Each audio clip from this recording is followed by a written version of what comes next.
Hey, everybody. Welcome. Kind of a late night edition. Coach Vann had to go with the J High tonight, junior high. It was a good game, Coach, up at Pisgah, wasn't it? It was. It's a good game. We got a lot we can get better at, and we will. And I'm proud of the kids that they played on. That's good. That's good. I do appreciate you and the staff and everyone. You got to build that junior high program, and even into. I love that we include the Pee Wee teams and the stuff into Wing Fest, and I think that's important to bring them into the fold as early as you can. Yeah, we're programmed. We try to be from the youngest to the oldest. We're all one, and eventually, hopefully, they're looking forward to being up here, and we're excited about the future. And the only way you can get better is to work, get better. A lot of times, you want to win every game, but you also want to learn along the way. So you're not going to remember so much about the wins and losses as you are hopefully to the learning experiences you have along the way that make you better for when you get to varsity. And of course, we want to win them all, but we also want to get better individually and as sorry, my computer about to go to sleep. But individually and improve your game every day. Well, Coach, it's a big night in that we're going to talk about a region championship, but it's also a strange time for the football team. Howie and I were just discussing it a minute ago. You got to go down and play a very good Coach Smith, someone that you have a relationship with, and but what's it like been this week trying to get the kids? Do you really have to motivate them this week, or are they just kind of self motivated? No, they're doing a really good job of walking in, and I was really expecting to have to get on to somebody and light a fire on Monday. Be honest with you, after winning a region championship, maybe enjoying the win a little too long, but they actually come in ready to go and locked in and had a really good day on Monday. Had another pretty good day today. We had some mental mistakes, but that's going to happen every day. So I've really been happy with how our guys have handled the weekend and this week and done a really good job getting ready and preparing for a tough offense to prepare for. Coach Smith does a really good job calling plays, and then Coach Blanchard and their staff does a really good job on defense. So we got to be ready to go, and hopefully we will be. Howie, I'll come to you after this one more question, and then let you take over about the actual game itself. Coach, I think after watching a little bit of film and reading the articles about the game and even some comments from some of the parents, I think anyone who sold Hokes Bluff short found out Friday night they're a really good football team. Yeah, they're probably to this point the best team we played up front. They've done a really good they do a really good job firing off and playing hard up front. It was a really good job by our guys of answering the bell. We Hopes Bluff they did a lot of things right, and they caused a lot of problems. Coach Rod does a great job over there, and I was proud of the way our guys fought in the game and competed in the game because we had multiple times throughout the game that our guys could have laid down and not come back, and made the next play. Because there's adversity, whether you're talking about it being a flag, whether you're talking about it being a missed assignment, missed tackle, interception, whatever it is. Everybody makes mistakes, but I was really proud of the way our guys responded to every little point in the game that we faced adversity. Our guys responded in a positive way, and they just kept playing hard. So I'm really proud of them and the seniors on how they led. 51 was probably the most vocal he's ever been that I've heard him in a game Friday night. So I think he's growing up a lot. I'm not saying he wasn't growing up, but he's growing up a lot and leading his team locally as well. So I'm really proud of the way he handled himself Friday night. Mr. Cheney, take over. Take us through a little bit of the game. Coach, you come out a little sluggish Friday night, down 14-0 before you realized it. What do you contribute the slow start to? They made they made a good throw and catch early in the game over the top. Quarterback, we knew he could throw it well. Ford did a good job. We didn't do a good job staying behind him. We worked a lot of. I think we've changed some things that's going to help us on the back end, not personnel, just the way way we practice and the way we do things that hopefully helps us moving forward. I really have confidence in how we practice this week as far as that goes. But they just got behind us early and then got down there, and I think we even forced them in a 3rd and 5, maybe in a 2nd and 8. And the quarterback scrambled. That was another missed assignment by us, but it doesn't matter because Five's a good player and he makes a play. So if it's not a good player and you have a missed assignment, normally you get him down. We could not get him down. He's a really good player. Every coach in the region knows it. He does a really good job. So he made us pay on that one. We get the ball and we actually started getting a little bit of momentum, even though we was in some 3rd downs, but we started getting 1st downs. And then, it was just 2 false starts and a holding, a phantom holding actually. But it was a holding nonetheless. And got us behind the chains to the point where we had to punt. So and then the quarterback made a play again around the end. And then from that point on, I thought the defense did a really good job standing up. We made some mental mistakes again on offense. But after that first quarter, probably I think a drive into the 2nd quarter, may have been late first when we went for it on 4th down. Another missed assignment. We had a big play, I think, there. And it was multiple missed assignments that we normally don't make in the drive, in that series of downs, actually, that led to the 4th down. There were some MAs there in that series of downs that we normally don't have, just making mental mistakes. But I thought the guys did a really good job from that point on of walking in. And, I went for it on 4th and 2 from our own 34-yard line. So, I know that's a decision. As I say, it's my decision to make. I made it. And I'm trusting my guys to get it, and also trust the defense to get a stop. Really didn't think defense was about to get a stop because I thought in my mind after I was going to run it down, even thinking about taking the delay a game because we froze it on a heavy set. And saw the way they were lined up and really liked the play that we were in. We just didn't execute the best, and maybe it could have got us a little better play. It's ultimately my fault, but I was really proud again. Even on the 4th down, it's really a turnover on our own end of the field. Defense held and got us the ball back, and we got momentum. And I think after that big play by Zach on a hitch that he took 60, from that point on, it was like the momentum shifted to us on offense, and we really didn't get stopped the rest of the night, besides the interception. Hey, Coach, you talked about that drive in the first quarter. Even though it wasn't successful, I thought that drive showed, got away with no points, got behind the chains, got a couple of silly penalties. But after that drive, I felt confident that you could move the football. Do you think that drive, even though it came up empty, kind of set the tone for that 2nd quarter? Yeah, our guys, I think our guys have confidence. You're right. I do think that. Our guys have confidence every Friday that they're going. I don't think our guys, they have that motto that they don't think they're going to be stopped every time. And when we have to punt or we have to go for it, I think they take after me. It's the hardest thing to do for me to say punt team. I hate doing it. I hate saying it. Even when I say it, I cringe because I don't like to say punt team because I feel like we didn't. I know we didn't do our job. But no, after that, I thought our guys buckled down and did a really good job. And the defensive stand from the 34 is, and I hate putting labels on this is the biggest or that biggest. That may have been one of the most critical stands of the year because if they score there, the game might get a little away from you a little bit there. Yeah, if it goes 21-0, I feel good about our defense and scoring still, but the way they run the clock, the number of possessions in the game are already going to be limited going into the game. So 2-score game still felt really good about getting back into the game. When it went to 3, if it ever goes to 3 scores with Hokes and Bluff, you're really going to struggle to get back in it because if they get a 1st down, you're looking at another minute and a half, 2 minutes off the clock. So you really have to understand, going into the game that your possessions are limited, and it's like we come out of half and the interception was more on me than it was on Finn. And should he have thrown the football, he'd be the first one to tell you no. But I thought he was in a really good play, and he didn't. I'm glad he didn't throw it to the guy I told him to throw it to because it would have probably been picked too. But he did a good job.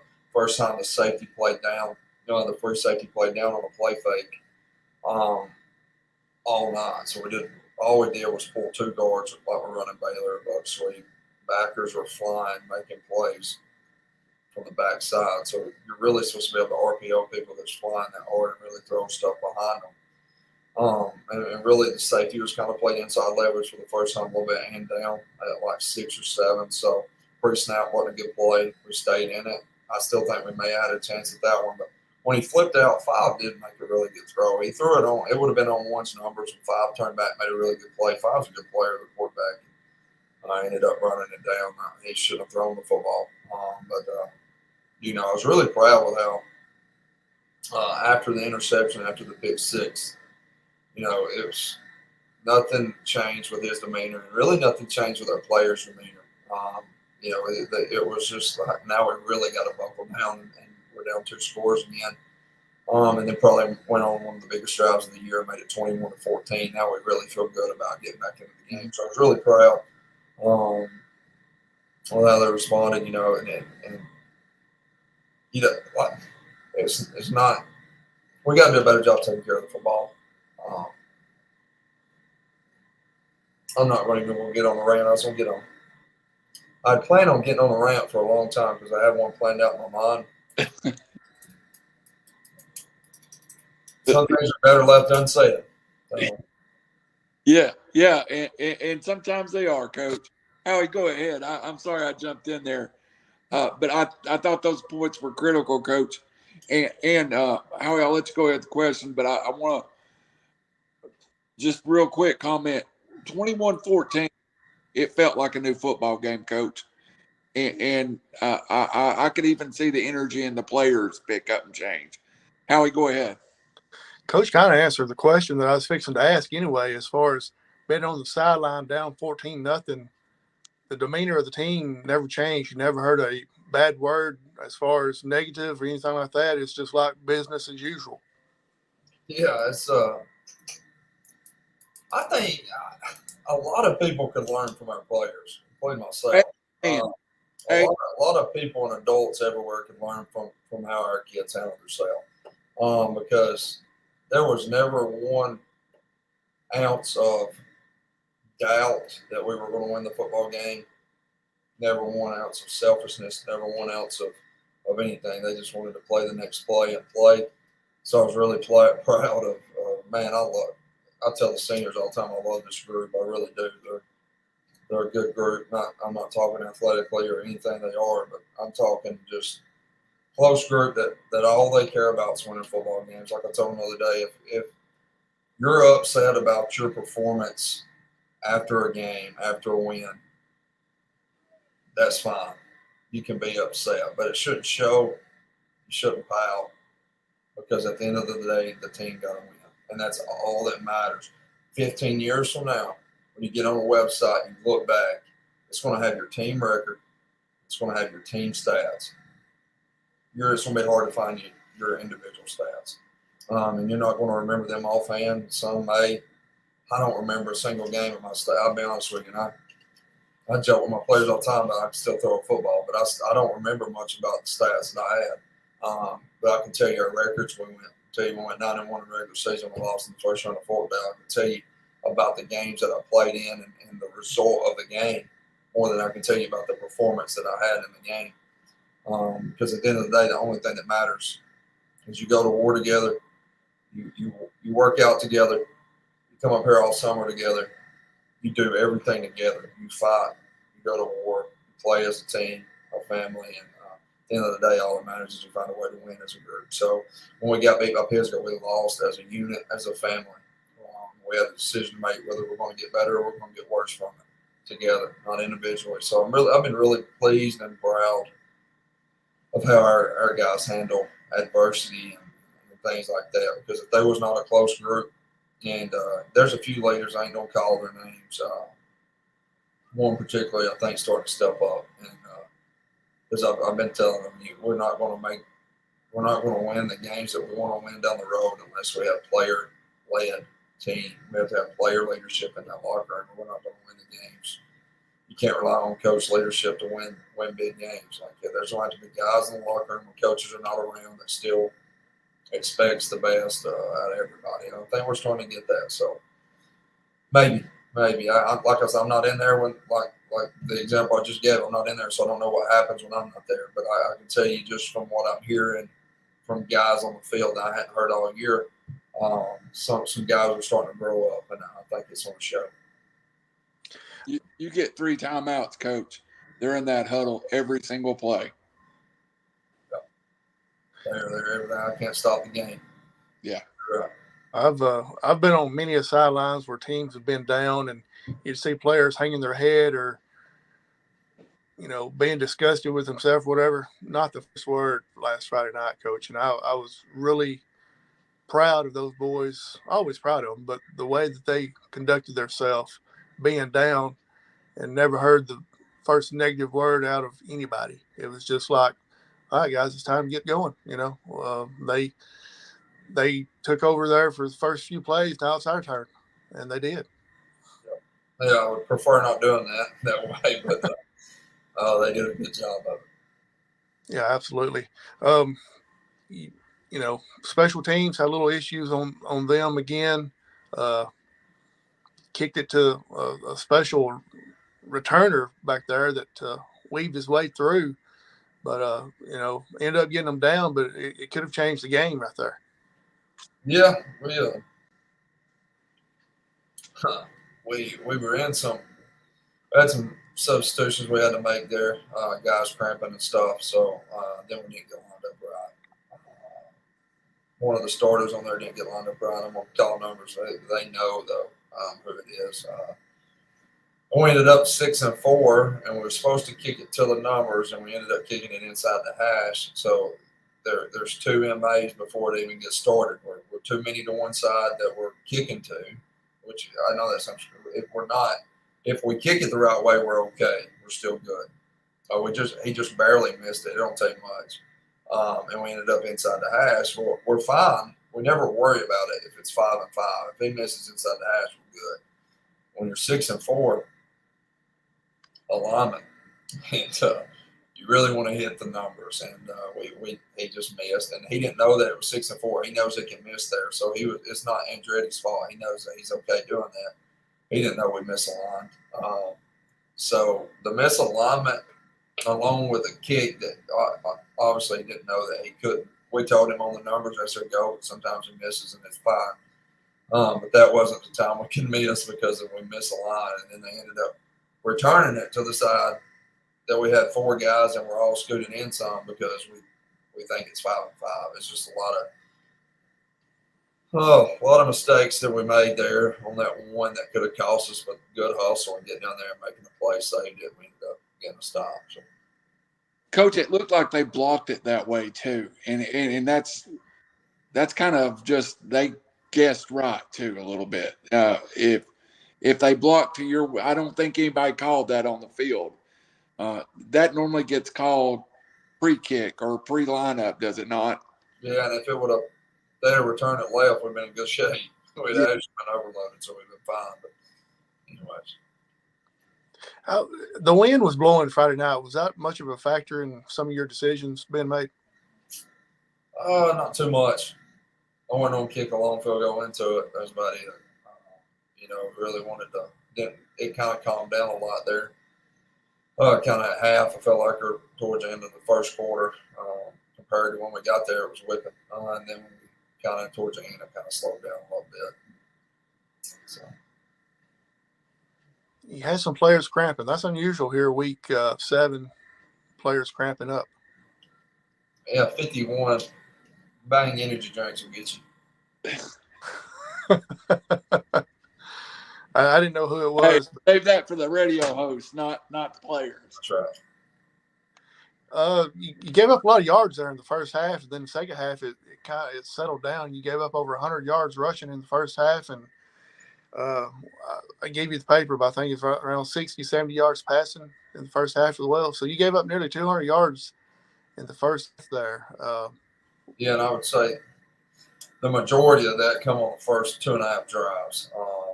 What I was about we gave up the long pass, which was a majority of their passing yards there. Well, they hit a flat route. That was a good play there, first play of the game they were in, and then they hit it over the top, the third play, I think, and that was a majority of it right there. And then at the end of the game. Well, you're talking first half, but then the 2 big run plays from 25 yards in from the quarterback, and then I think the one was like 70. Wasn't it? It was a long one. And then it was some 2s, 3s, 4s, 2s, 3s, and the defense did a good job after that, though. But a majority of that's 2 big plays that we had to cut down on because that's part of the football game. 5 big plays can get you beat, and 5 plays or touchdowns is 35 points. So, you don't give up big plays, but you got to get them down, and we didn't do a good job. We did on the pass play, we got them down. But on the big run play, we had 2 missed tackles. We got to find a way to get him down and make him snap it again. So you can limit. You don't. Big plays are going to happen in the game. You just need to get them down and make them snap it again. And there was 2 times we did not. Last question. I'll come back to you, Randy. Let's talk about the student section, the band, and the fans that showed up, went out to Hokes Bluff. You had a good crowd out last Friday night. Oh, yeah, we appreciate them. They're loud, and I know the kids really appreciate it. And all they do and showing up on the road, I feel like we always have a really good crowd on the road. I think we travel really just as good, if not better than everybody else. So really proud of them and thankful. Randy. Well, for everybody listening, we're going to get Coach out of here. He's had a long day, and a couple of quick questions here, and maybe 5-10 more minutes, we'll get him out of here. But, Coach, let's go back to goal 1, win the region championship. But you can't – what's been your message to the team about the other goals that's before you? I told them, Monday, the first goal's been handled. We did a good job of reaching it, but now we got other goals. We set one, Monday. You shouldn't need motivation to win football games. Obviously, you put a lot of work and effort into the off season and everything that you do to play in a football game. So shouldn't need that much motivation, but. There's never been a Sylvania football team that's played 7 region games that's went undefeated. Coach Minifield and them did it when it was a 3-team area, 4-team area, and they played 3 games. They went undefeated. But it's never been done here when you played 7 or 8 teams, in the region center. I think that was area probably still then. So no one's ever done it, been undefeated, and won a region championship. They would just want to find a way to go 9-1. And then after this season's over, after that regular season's over, let's go 1-0 every week. Let's reset the season and go game by game.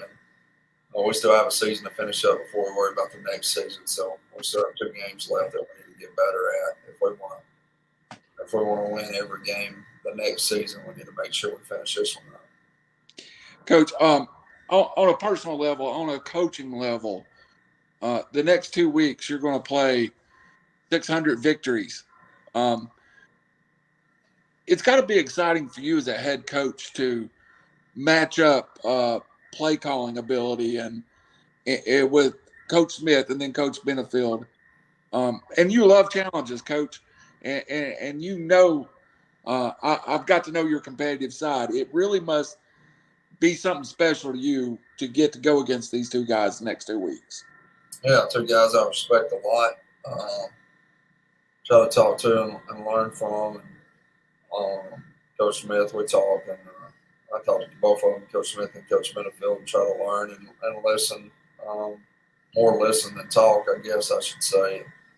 They both do a good job, whether they mean to be mentoring at all. They both do a good job, whether they know they're doing it or not, of talking about what they've been through and what they've seen, even though we're in 2023. I may not be able to coach exactly like Benefield or any of them's coached before, but they're doing it right now too, and they're still doing it at a high level. Coach Smith's done a really good job with going into a new place, a private school, and he's one of those private school guys now. So he don't like us public school people anymore, but he's done a really good job at Westbrook with their offense. They've come a long ways from. I remember watching them week 1 on film from the old Hatchie game, and then to where I watched them on film a week ago. They've come a long ways, and you knew they would. We catch them at the wrong time. So everybody else get to catch them early. We get to catch them late. So us and Plainview both.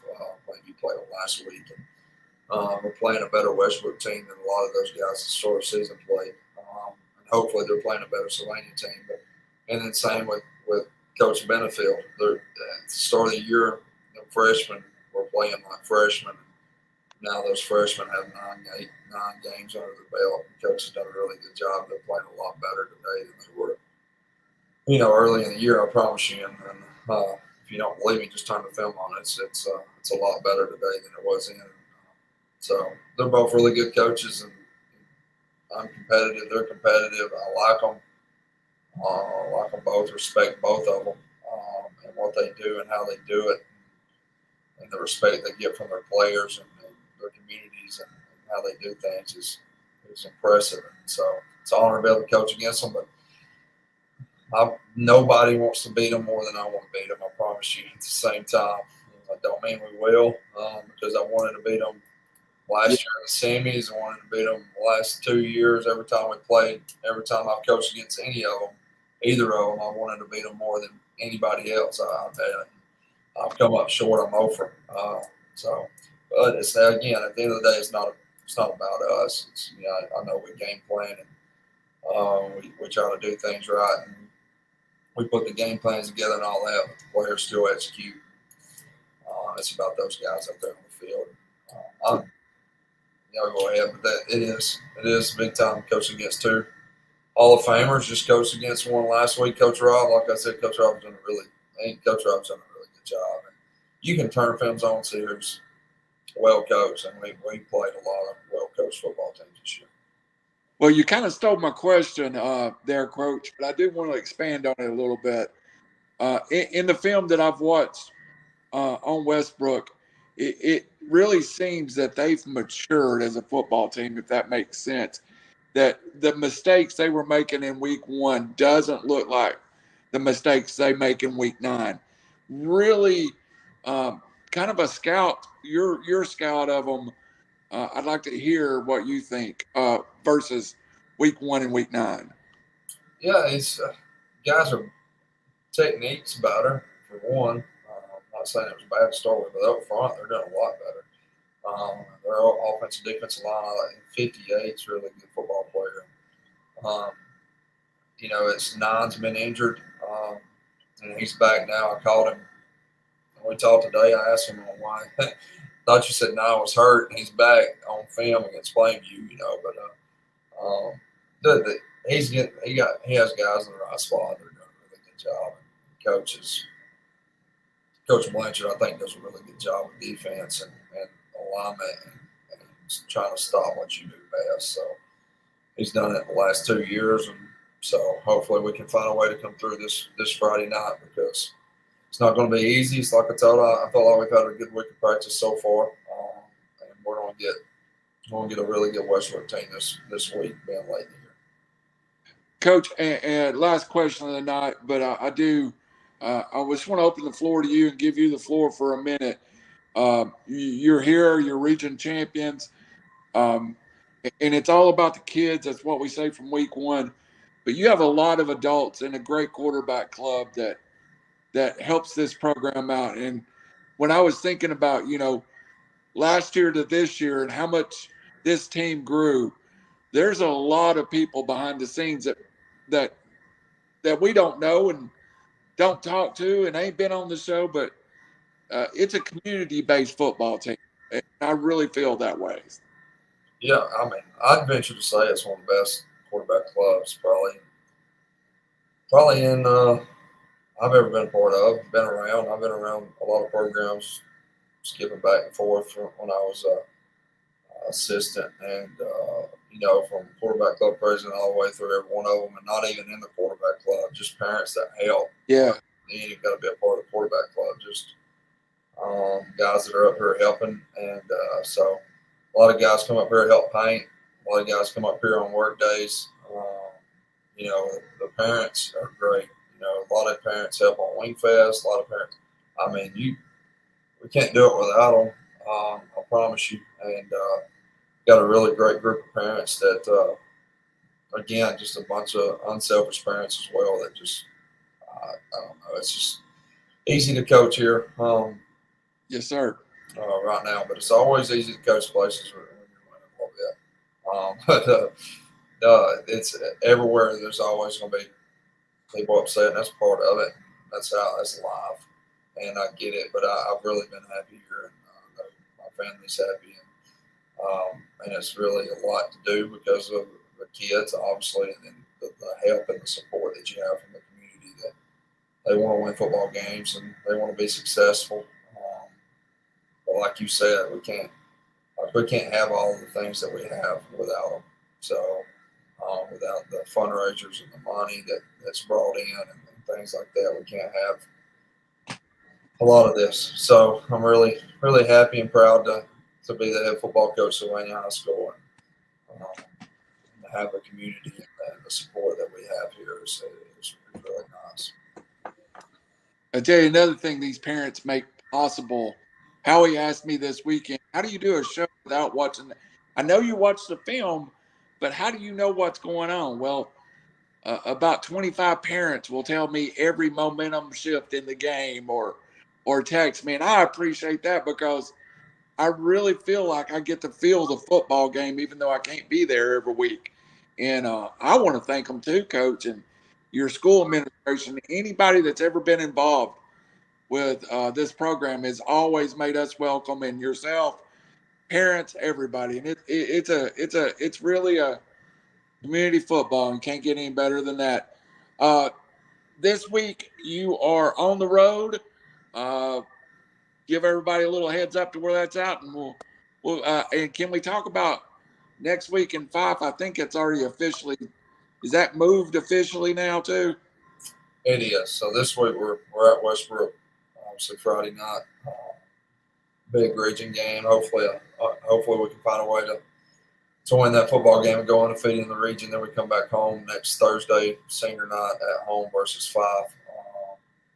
We may have played that game last year on Thursday. I don't really remember. We may not. It may have been a Friday, but it's I feel like we did because we talked about it last year. But it's big for us to be able to play a day earlier, knowing we're in the playoffs, both teams in the playoffs, and so it's good to play a week or a day early, get an extra day of rest, and also be able to hopefully stay healthy.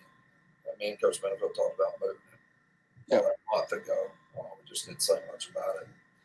So I think it's good for us to, and then we're going to Montgomery, so it's a chance for us to also go look at maybe a team we're playing the next week. So That's excellent. How are you got anything to close the night? Yeah, I got a couple of quick questions for Coach. What's the over/under on 85 degrees in the locker room come Friday night? I'd say I think it's under. I think he'll be opposite. I think he'll be a smart aleck, make it as cold as he can make it. You know, that's a good point, Coach. I'm going to give you that one. Okay, I'll give you that one. And since we don't have no extra players here, Randy's going to be our guest speaker tonight. Okay. Oh, good. Football right now. We had players showing up and had to leave, so we'll get Zach. It was Zach, so he'll be on next week. Yeah, absolutely. We'd love that. I can't wait to have Zach on. So, Coach Vann, you're 7-5. That puts you at 583 win percentage.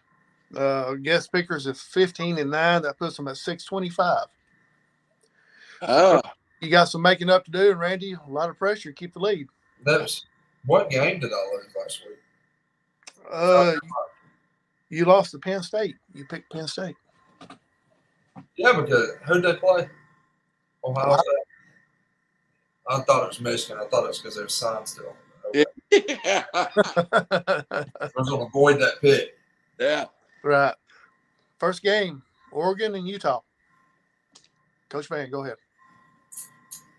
It's pretty easy for me. I'm going all the Auburn haters who didn't like Bo Nix. Bo Nix played at Scottsboro. I remember I'm going Bo and Oregon. Was you there when he was there?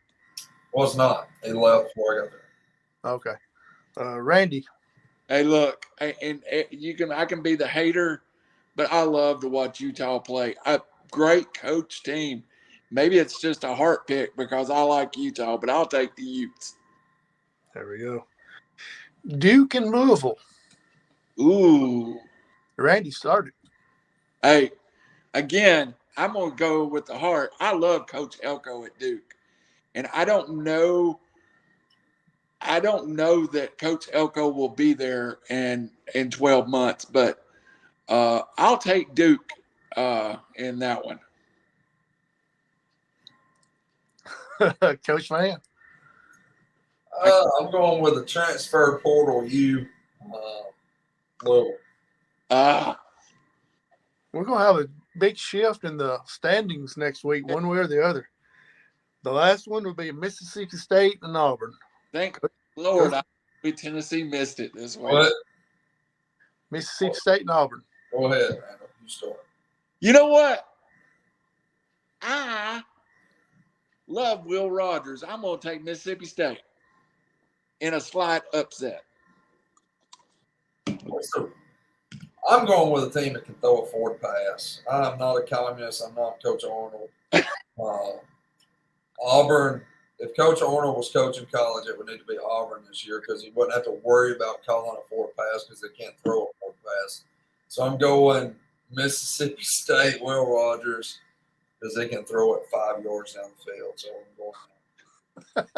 Hey, and Duke's Give Auburn a year, though, and Hugh Freeze will have him a quarterback. This is all set up perfect for Hugh Freeze because he can recruit any quarterback he wants, and they know they can play like tomorrow. Graduate from high school today, you could start tomorrow at Auburn. I think Raleigh Leonard, the Duke quarterback's from Alabama too. So I mean, there's a little heart to that too. I love to see Alabama, Tennessee, anybody in this region. I love to watch kids play from this region get a shot at the next level. And I don't think Raleigh got recruited a lot of places, and it's good to see him having success at Duke. So.